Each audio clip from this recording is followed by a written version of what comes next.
রাজস্ব খাতে অটোমেশন করজালের আওতা আরও বাড়ছে, গ্রাহক হয়রানি কমার প্রত্যাশা, স্বস্তির প্রকাশ ব্যবসায়ী ও অর্থনীতিবিদদের। বিদেশে শ্রমশক্তি রফতানিতে বড় বাধা দালাল চক্র, মন্তব্য প্রধান উপদেষ্টার। তারুণ্যের শক্তিকে কাজে লাগানোর আহ্বান। নিরাপত্তা নিয়ে শঙ্কা প্রকাশ, ঢাকায় আজ দুপুর থেকে বন্ধ ভারতীয় ভিসা সেন্টার। বাংলাদেশের হাই কমিশনারকে ভারতের পররাষ্ট্র মন্ত্রণালয় পাল্টা তলব।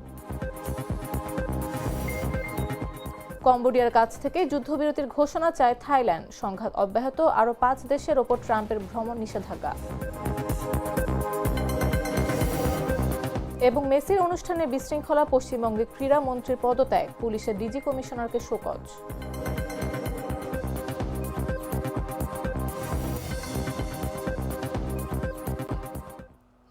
দুপুর 3টা নিউজে সবাইকে আমন্ত্রণ। সাথে আছে আমি নাফিস আব্দুল্লাহ।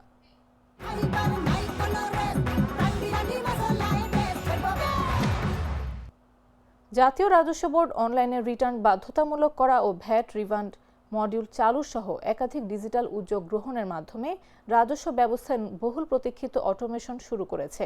নতুন ব্যবস্থার ফলে কর ফাঁকি রোধ ও গ্রাহক হয়রানি কমার আশা প্রকাশ করেছেন ব্যবসায়ী ও অর্থনীতিবিদরা। ইতিমধ্যে 2025-26 অর্থ বছরে 20 লাখের বেশি করদাতা অনলাইনে রিটার্ন জমা দিয়েছেন।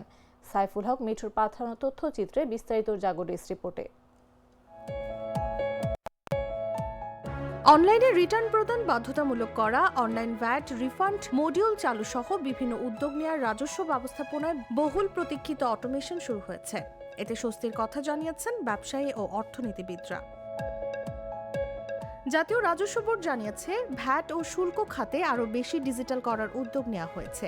তা সম্ভব হলে কর ফাঁকি রোধ করা সম্ভব হবে, কমবে গ্রাহক হয়রানি। সংশ্লিষ্টদের দাবি, অনলাইনে রিটার্ন বাধ্যতামূলক করার ফলে এবছর রিটার্নধারীর সংখ্যা বাড়বে। 2025-26 অর্থ বছরে এখন পর্যন্ত 20 লাখের বেশি করদাতা অনলাইনে তাদের রিটার্ন জমা দিয়েছেন। গেল আগস্টে 5 ধরনের করদাতা ব্যতীত সব করদাতার জন্য অনলাইনে আয়কর রিটার্ন জমা দেওয়া বাধ্যতামূলক করে এনবিআর।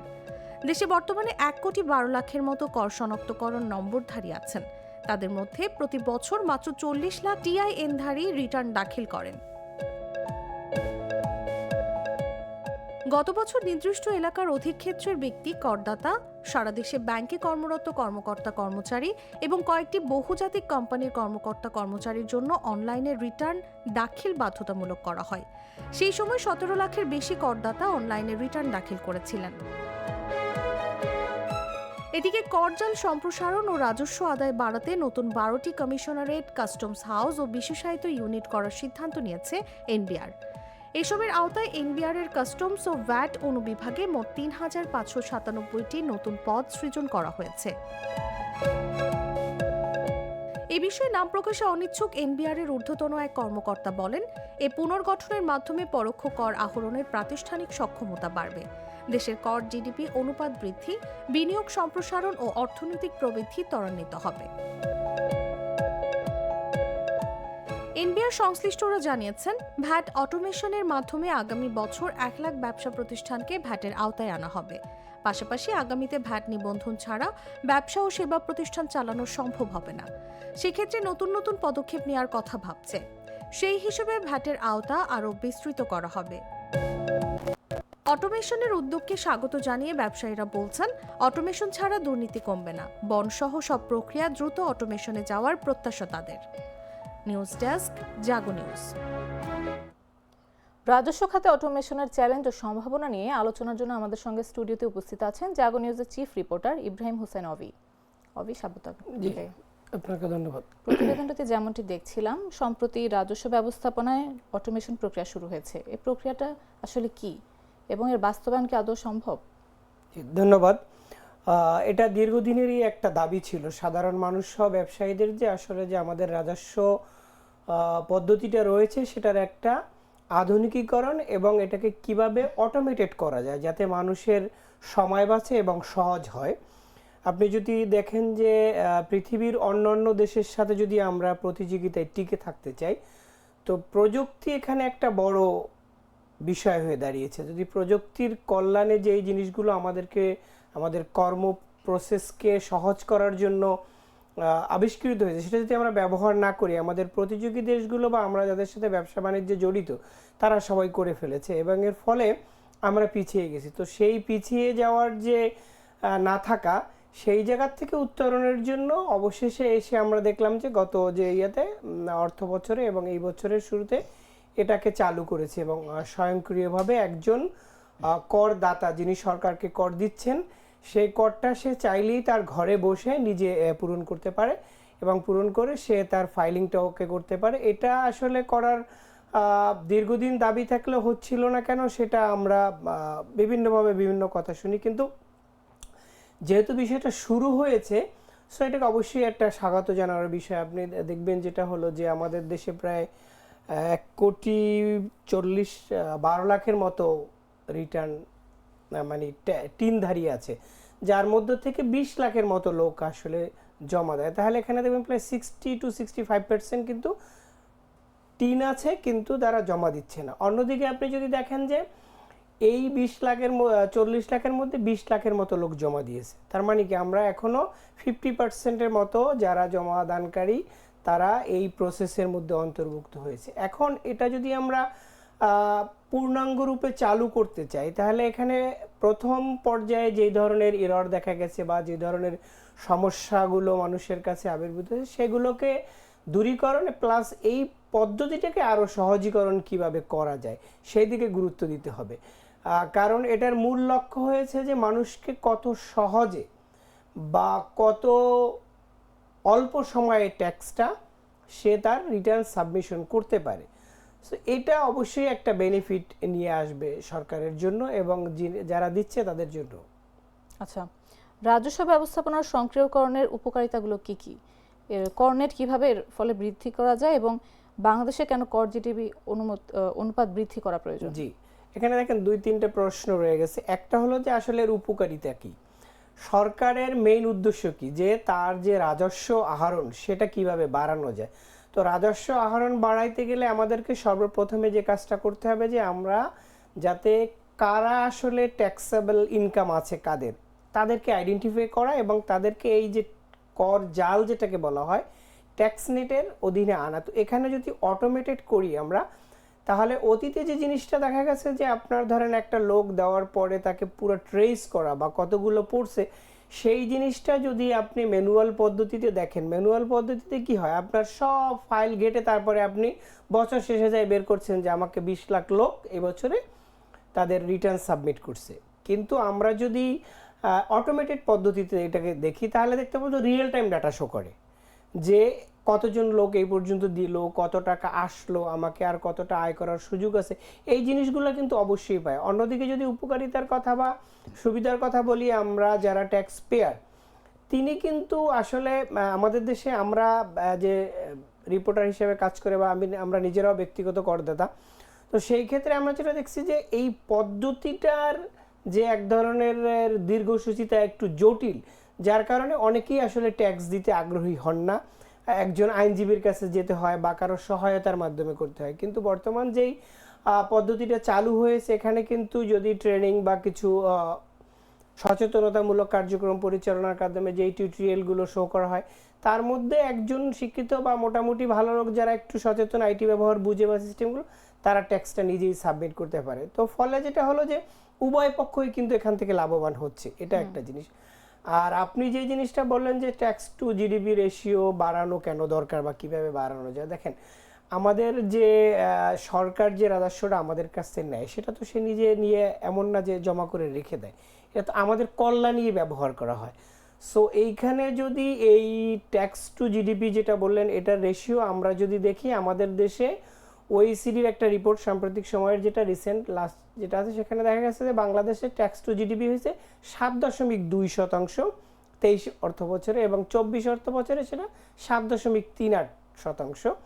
কিন্তু আমরা যদি এশিয়া প্যাসিফিক অঞ্চলের দিকে তাকাই সেখানে আমরা দেখতে পাবো যে সেখানে 19.5 প্রায় 20% তাদের ট্যাক্স টু জিডিপি রেশিও। আর আমরা এই অঞ্চলেরই একটা দেশ, আমাদের সেখানে 7 7.5-এর মধ্যে, যদিও অনেক সময় দাবি করা হয়েছে যে এটা 9-এর মতো, কিন্তু যেটাই হোক 9ও যদি আমি ধরি তাহলে আমরা 10% পিছনে আছি। তো এটার ফলে যেটা হচ্ছে, সরকার আমাদের যে উন্নয়নের যে কাজগুলোর জন্য একটা লিমিটেশন চলে আসে। সরকার যে টাকাটা জনগণের পিছনে ব্যয় করবে, সেই টাকাটা তো আমাদের কাছ থেকে নিয়ে তারপরে সে ব্যয় করে। ফলে বিভিন্ন উন্নয়নমূলক যে ইনফ্রাস্ট্রাকচারে বলেন বা অন্যান্য যে সুবিধাগুলো দেয়, রাস্তাঘাট, সব কিছুতে সরকারের আসলে ব্যয়ের ক্ষেত্রে কিছুটা সংকোচন নীতি থাকতে হয়। এখন সেই জায়গায় যদি আমরা কথা বলি, তাহলে আমাদেরকে কি করতে হবে, যে আমাদেরকে ব্যবসায়ী এবং ব্যক্তি পর্যায়ে যারা ট্যাক্স দেয় তাদেরকে একটা সুন্দর সিস্টেমের মাধ্যমে যদি আমরা ইনকর্পোরেট করতে পারি, তাহলে কি হবে, সরকার তার ট্যাক্সটাও বেশি পরিমাণে পাবে এবং যারা করদাতা তারাও সুন্দর করে করটা দিতে পারবে। কারণ যত হ্যাসেল ফ্রি হবে তত বেশি আসবে, ট্যাক্স দিতে মানুষ আগ্রহী হবে। এবং এর ফলে আরেকটা জিনিস আছে আমাদেরকে, যেটা আমরা নিজেরাও ব্যক্তিগতভাবে অনেক সময় বিভিন্ন কাছ থেকে শুনে থাকি বা ব্যবসায়ীরা বলে থাকেন, যে ট্যাক্স দিতে গেলে যেটা হয়, এখানে এক ধরনের দুর্নীতির একটা বিষয় আছে, যে ঘুষ দিতে হয় বা ঘুষ দিলে অনেক সময় সেখানে তার ট্যাক্সের পরিমাণ কমিয়ে দেওয়া হয়। তাতে একদিকে যেরকম ব্যক্তি একটা অবৈধ কাজের সাথে যুক্ত হয়ে যায়, আবার সরকার কিন্তু ট্যাক্স হারায়।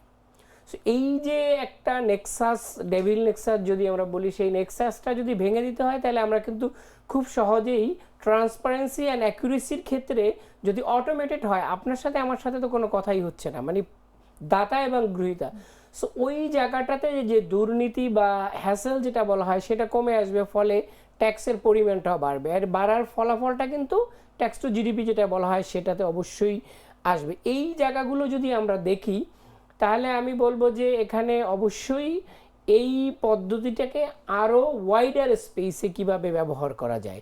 এখন হয়তো বাধ্যতামূলক করা হয়েছে যে ব্যক্তিগত এবং সরকারি বিভিন্ন কয়েকটা সেক্টরের জন্য। এই জিনিসগুলোকে অনেক জায়গায় এখনও কিছু কিছু দুর্বলতা রয়েছে, যেমন কিছু কিছু জায়গায় আছে আপনি অনলাইনে সাবমিশন করলেন, সার্টিফিকেট আনতে হলো আপনাকে ইন পার্সন যেতে হয়। তো তাহলে আমার অনলাইনে লাভটা কী হলো, আমাকে একটা দিন যদি ব্যয় করতে হয়, কারণ আপনি জানেন ঢাকা শহরের যে ট্রাফিকিং সিস্টেম বা একটা লোক এঙ্গেজ করতে হয়। সো এই জায়গাটা যদি ফুললি অটোমেটেড করা হয়, তাহলে কিন্তু আমরা সহজ করতে পারবো, এটা একটা বিষয়। তারপরে আপনার যে জিনিসটা দেখা যাচ্ছে, যে আমরা কোন না কোনো পদ্ধতিতেই যদি আমরা দুর্নীতিমুক্ত এবং রিয়েল টাইম ডাটা পেতে চাই, এর কোনো আসলে বিকল্প নাই। সো এই জায়গাগুলোকে অ্যাড্রেস করতে পারলে আমার ধারণা আমাদের ট্যাক্স টু জিডিপি রেশিও এবং যে বিষয়টা সেটা কাজে লাগিয়ে বাংলাদেশ অবশ্যই তার যে অর্থনীতির সাইজ এবং যেভাবে আমরা গ্রো করছি, এর সাথে আমরা এটাকে একটা জায়গায় নিয়ে যেতে পারবো। আচ্ছা, অটোমেশনের মাধ্যমে কর জিডিপি অনুপাত উন্নত করতে কি প্রযুক্তিকরণ সংস্করণই যথেষ্ট, নাকি নীতিগত পরিবর্তনও জরুরি? না, প্রযুক্তি তো আপনাকে কাজটা সহজ করে দিচ্ছে, কিন্তু একটা নীতি তো থাকতে হবে, যে আপনি এক ব্যক্তি যিনি ট্যাক্স দিচ্ছে তার কাছ থেকে বেশি পরিমাণে নেবেন, বারবার নেবেন, নাকি একাধিক মানুষের কাছ থেকে সেম পরিমাণ বা যতটুকু প্রাপ্য ততটুকু নেবেন। তো এই নীতির ক্ষেত্রে তো একটা বড় ধরনের প্রশ্ন থেকে যায়। এটা তো একটা প্রযুক্তি আমাকে একটা ইনপুট ডিভাইস বলা যায়, এটাকে একটা আমি ইনপুট দেবো, সেই অনুযায়ী সে আমাকে আউটপুট দিয়ে দেবে। কিন্তু নীতিগতভাবে আমি কতটা হার নির্ধারণ করব, কার জন্য কিভাবে ট্যাক্স নির্ধারণ করব এবং কোন পদ্ধতি অবলম্বন করলে আমার ট্যাক্স হার বাড়ানো যাবে, সেটা নীতির মাধ্যমে করতে হবে। ধরেন আমরা বিভিন্ন সময় যখন আমরা বিভিন্ন ইস্যুতে কথা বলি, তখন এনবিআর বা সরকারের পক্ষ থেকে জানানো হয় তাদের একটা লিমিটেশনস রয়ে গেছে, সেটা কি, যে তাদের লোকবল কম।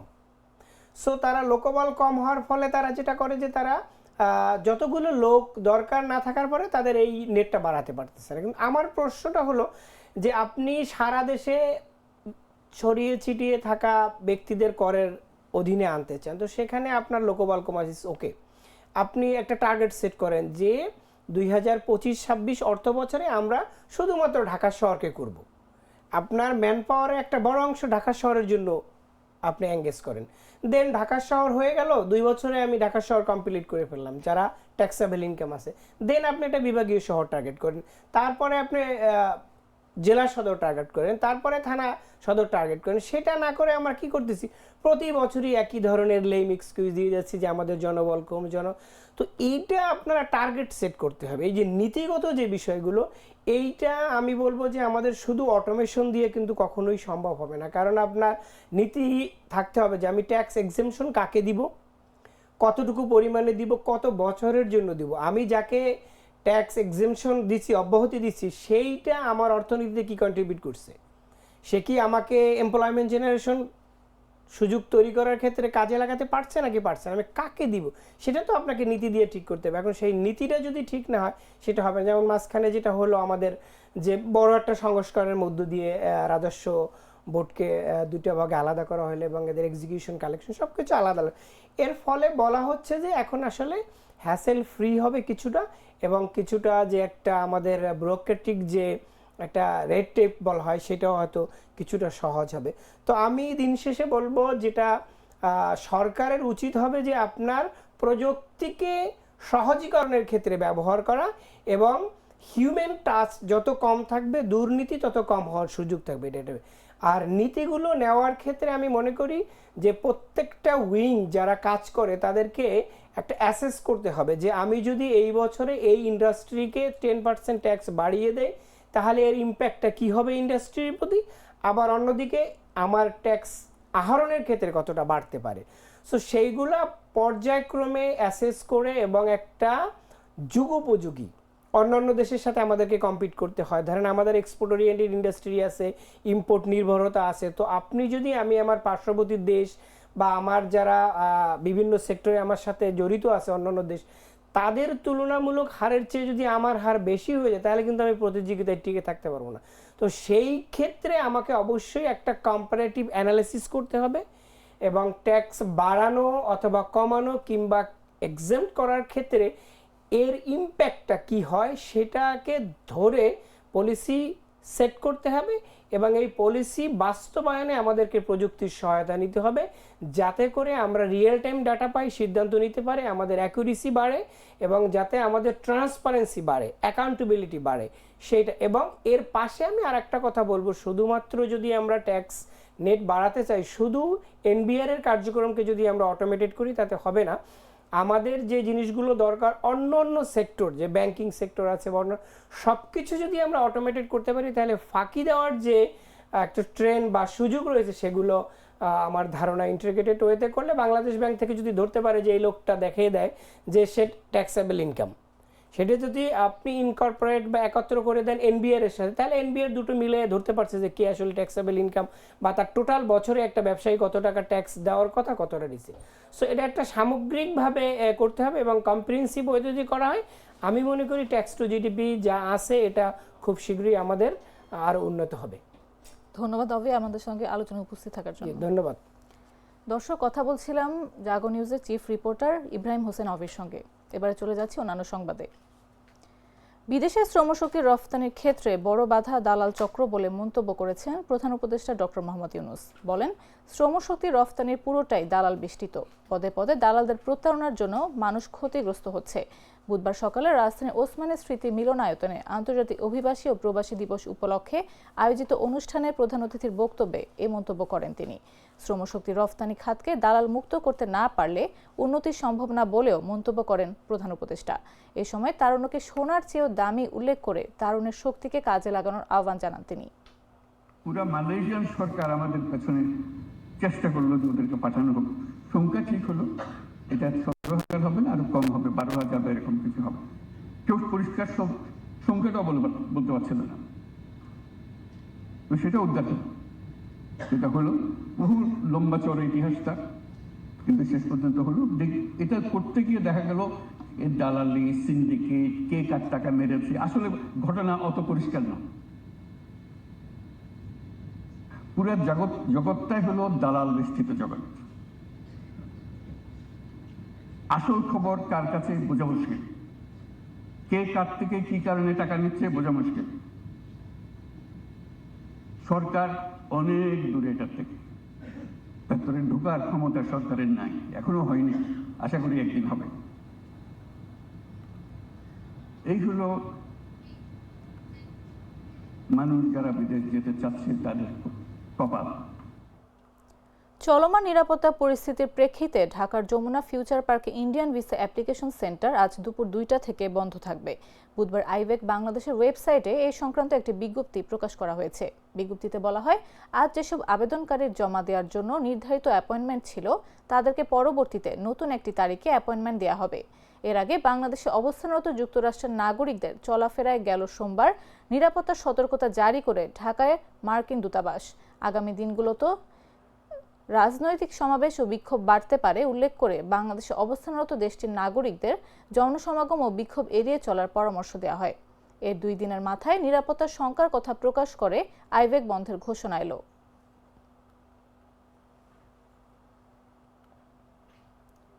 নয়াদিল্লিতে নিযুক্ত বাংলাদেশের হাই কমিশনার এম রিয়াজ হামিদুল্লাহকে ভারতের পররাষ্ট্র মন্ত্রণালয়ে তলব করা হয়েছে। বুধবার দুপুরে তাকে সেখানে হাজির হতে বলা হয়। বাংলাদেশ ও ভারতের কূটনৈতিক সূত্র জানিয়েছে এ তথ্য। তবে ঠিক কী কারণে বাংলাদেশের রাষ্ট্রদূতকে তলব করা হয়েছে সেই বিষয়ে বিস্তারিত জানাননি সংশ্লিষ্টরা। এর আগে সোমবার ঢাকায় অবস্থিত ভারতের হাই কমিশনার প্রণয় ভার্মাকে বাংলাদেশের পররাষ্ট্র মন্ত্রণালয় ডেকে নেওয়া হয়েছিল। ঢাকায় এই ঘটনার মাত্র 2 দিনের ব্যবধানে নয়াদিল্লিতে বাংলাদেশের হাই কমিশনারকে তলব করা হলো। এদিকে ভারতীয় গণমাধ্যম ইন্ডিয়া টুডে জানিয়েছে, বাংলাদেশের হাই কমিশনারকে তলব করা হলো একদিন পরে, যখন একজন বাংলাদেশি নেতা উত্তর পূর্ব ভারতের 7 সিস্টার্স আলাদা করার হুমকি দিয়েছেন। এনআই সংবাদ এজেন্সির প্রতিবেদন অনুযায়ী বুধবার ঢাকায় ভারতীয় হাই কমিশনারের নিরাপত্তা নিয়ে উদ্বেগ প্রকাশ করতে ভারতের পররাষ্ট্র মন্ত্রণালয়ে বাংলাদেশের হাই কমিশনার এম রিয়াজ হামিদুল্লাহকে তলব করেছে। সরকার প্রাপ্ত হুমকির সঠিক ধরনের তথ্য প্রকাশ না করলেও হাই কমিশনারকে তলব করা হলো এই ঘটনার পরপরই।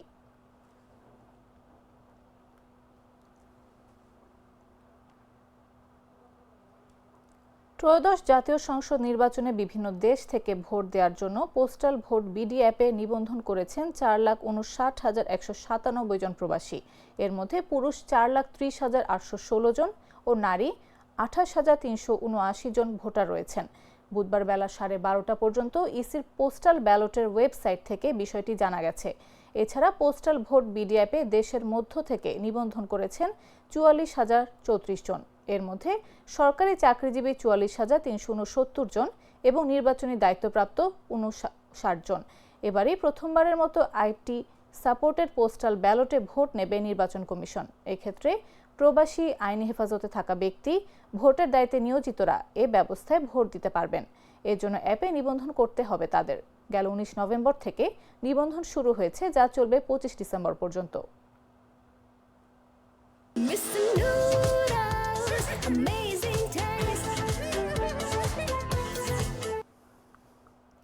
পাবনার ঈশ্বরদীতে লক্ষ্মীকুণ্ডা ইউনিয়ন বিএনপির আহ্বায়ক বীরু মোল্লাকে গুলি করে হত্যা করেছেন তার আপন চাচাতো ভাই জহুরুল ইসলাম মোল্লা।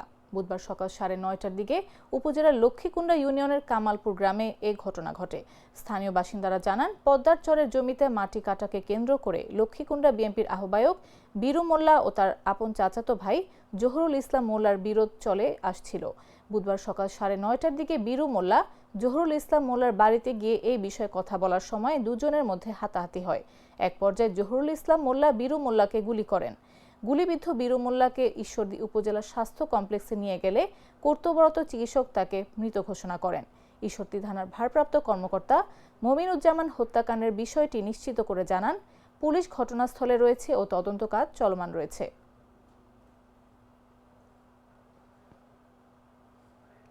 পঞ্চগড়ে দিন ও রাতের তাপমাত্রা কিছুটা বেড়েছে, তবে টানা 7 দিন ধরেই বয়ে চলেছে মৃদু শৈত্যপ্রবাহ। বুধবার সকাল 9টায় সর্বনিম্ন তাপমাত্রা 9.7 ডিগ্রি সেলসিয়াস রেকর্ড করেছে তেঁতুলিয়া আবহাওয়া অফিস। মঙ্গলবার সর্বনিম্ন তাপমাত্রা ছিল 9.5 ডিগ্রি সেলসিয়াস। দিনের তাপমাত্রা বেড়ে রেকর্ড করা হয় 27.4 ডিগ্রি। তেঁতুলিয়া উপজেলা সহ জেলার আশেপাশের এলাকায় টানা 7 দিন জুড়ে বয়ে চলেছে মৃদু শৈত্যপ্রবাহ। এর আগে বৃহস্পতিবার চলতি শীত মৌসুমের সর্বনিম্ন 8.9 ডিগ্রি সেলসিয়াস তাপমাত্রা রেকর্ড করা হয় তেঁতুলিয়ায়। এরপর টানা 7 দিন ধরে 9 থেকে 10-এর মধ্যেই ওঠানামা করছে সর্বনিম্ন তাপমাত্রার পারদ। এদিকে কয়েকদিন ধরে ঘন কুয়াশা নেই। হিমালয় থেকে বেয়ে আসা বাতাসের কারণে প্রতিদিন বিকেলের পর থেকে পরদিন সকাল পর্যন্ত কনকনে শীত অনুভূত হচ্ছে। তবে কুয়াশামুক্ত আকাশের ভোরে সূর্যের দেখা মিলে। সকালে ঝলমলে রোদ ছড়িয়ে পড়লে কমে যায় শীতের তীব্রতা। বাছাইকৃত লাল সরিষার দানা থেকে তৈরি হয় প্রাণ সরিষার তেল, আসল ঝাঁঝে আসল স্বাদে। জানাবো আন্তর্জাতিক সংবাদ।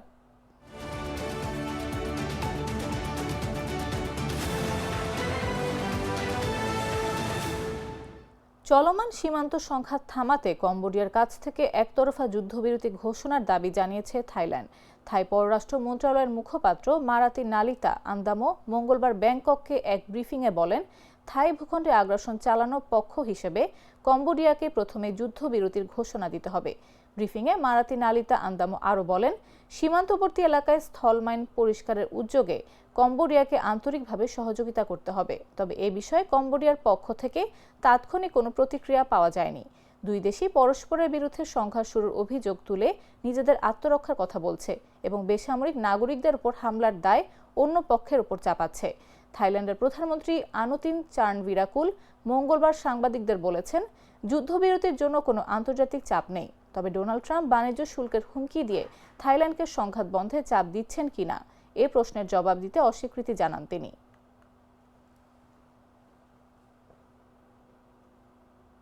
সিরিয়া সহ আরও 5টি দেশের নাগরিকদের যুক্তরাষ্ট্রে প্রবেশে নিষেধাজ্ঞা আরোপ করে মার্কিন ভ্রমণ নিষেধাজ্ঞার পরিধি বৃদ্ধি করেছেন মার্কিন প্রেসিডেন্ট ডোনাল্ড ট্রাম্প। একই সঙ্গে ফিলিস্তিনও এই নিষেধাজ্ঞার আওতায় থাকবে। সিবিসি নিউজের এক প্রতিবেদনে বলা হয়েছে, ট্রাম্প প্রশাসন ফিলিস্তিনি কর্তৃপক্ষ এবং আরও 5 দেশের ওপর ভ্রমণ নিষেধাজ্ঞার পরিধি আরও বাড়িয়েছে এবং আরও 15টি দেশের ওপর নতুন সীমা আরোপ করছে। মঙ্গলবার ট্রাম্প প্রশাসন জানিয়েছে, তারা বুরকিনা ফাসো, মালি, নাইজার, দক্ষিণ সুদান এবং সিরিয়ার নাগরিকদের এবং ফিলিস্তিনি কর্তৃপক্ষের জারি করা কাগজপত্র নিয়ে ভ্রমণকারীদের যুক্তরাষ্ট্রে প্রবেশ নিষিদ্ধ করছে। এছাড়া অ্যাঙ্গোলা, অ্যান্টিগুয়া এবং Barbuda, Benin, Dominica, Gabon, Gambia, Ivory Coast, Malawi, Mauritania, Nigeria, Senegal, Tanzania, Tonga, Zambia এবং জিম্বাবুয়ের নাগরিকদের আংশিক নিষেধাজ্ঞার সম্মুখীন হতে হবে। সম্প্রতি ওয়াশিংটন ডিসিতে 2 ন্যাশনাল গার্ড সৈন্যকে গুলি করার ঘটনায় এক আফগান নাগরিককে গ্রেফতারের পর অভিবাসন ইস্যুতে আরও কঠোর অবস্থান নিচ্ছে যুক্তরাষ্ট্র। নতুন এই পদক্ষেপ ভ্রমণ এবং অভিবাসনের জন্য যুক্তরাষ্ট্রে প্রবেশের মান কঠোর করার চলমান প্রচেষ্টার অংশ হিসেবে উল্লেখ করা হয়েছে।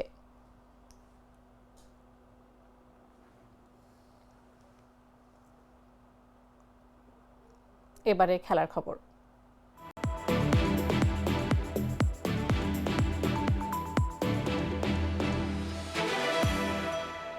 পশ্চিমবঙ্গের সল্টলেক স্টেডিয়ামে লিওনেল মেসির অনুষ্ঠানে বিশৃঙ্খলার ঘটনায় পদত্যাগ করেছেন রাজ্যের ক্রীড়ামন্ত্রী অরূপ বিশ্বাস। এছাড়া রাজ্যের পুলিশ প্রধান রাজীব কুমার এবং বিধাননগর পুলিশ কমিশনার মুকেশ কুমারকে শোকজ করা হয়েছে। যুব ভারতীয় ঘটনায় তদন্তের জন্য মুখ্যমন্ত্রী মমতা ব্যানার্জি একটি তদন্ত কমিটি গঠন করেছে। সেই কমিটি যাতে নিরপেক্ষভাবে কাজ করতে পারে সেই স্বার্থে ক্রীড়ামন্ত্রী অরূপ বিশ্বাস তার দায়িত্ব থেকে অব্যাহতি চেয়েছেন বলে জানিয়েছেন। সূত্র জানিয়েছে, অরূপ বিশ্বাসের পদত্যাগপত্র গ্রহণ করেছেন মুখ্যমন্ত্রী। এই ঘটনার পর তৃণমূল কংগ্রেসের মুখপাত্র কুণাল ঘোষ জানিয়েছেন, এটি একটি দুর্ভাগ্যজনক ও লজ্জাজনক ঘটনা। মুখ্যমন্ত্রী আগেই দুঃখ প্রকাশ করেছিলেন। তিনি নজিরবিহীনভাবে 2টি তদন্তের নির্দেশ দিয়েছেন। একটি পুলিশের তদন্ত, অন্যটি অবসরপ্রাপ্ত বিচারপতির নেতৃত্বে কমিটির তদন্ত।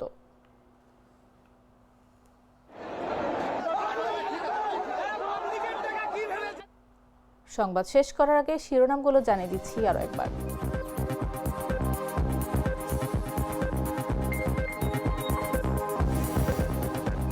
রাজস্ব খাতে অটোমেশন, করজালের আওতা আরও বাড়ছে, গ্রাহক হয়রানি কমার প্রত্যাশা, স্বস্তির প্রকাশ ব্যবসায়ী ও অর্থনীতিবিদদের। বিদেশে শ্রমশক্তি রফতানিতে বড় বাধা, দালাল চক্র, মন্তব্য প্রধান উপদেষ্টার। তারুণের শক্তিকে কাজে লাগানোর আহ্বান। নিরাপত্তা নিয়ে শঙ্কা প্রকাশ, ঢাকায় আজ দুপুর থেকে বন্ধ ভারতীয় ভিসা সেন্টার। বাংলাদেশের হাই কমিশনারকে ভারতের পররাষ্ট্র মন্ত্রণালয়ে পাল্টা তলব।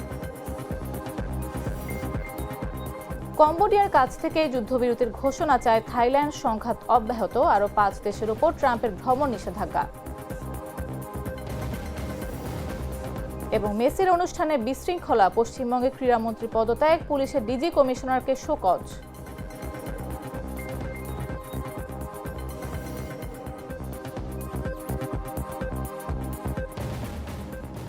দর্শক, এই ছিল এখনকার মতো।